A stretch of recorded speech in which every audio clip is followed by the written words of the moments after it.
শেরপুরে জেলা পাসপোর্ট অফিসের সহকারী পরিচালক মোহাম্মদ রুস্তম আলীকে এক নারীসহ আটক করেছে পুলিশ।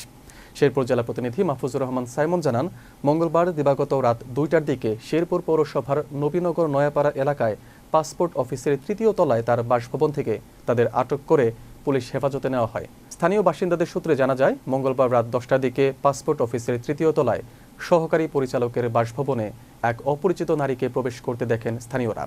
এক পর্যায়ে গভীর রাত পর্যন্ত ওই নারী ও সহকারী পরিচালককে সেখানে অবস্থান করতে দেখে সন্দেহ হলে পুলিশকে খবর দেন এলাকাবাসী। খবর পেয়ে শেরপুর সদর থানা পুলিশ ঘটনাস্থলে গিয়ে সহকারী পরিচালক মোহাম্মদ রুস্তম আলী এবং ওই নারীকে আটক করে জিজ্ঞাসাবাদের জন্য হেফাজতে নেয়।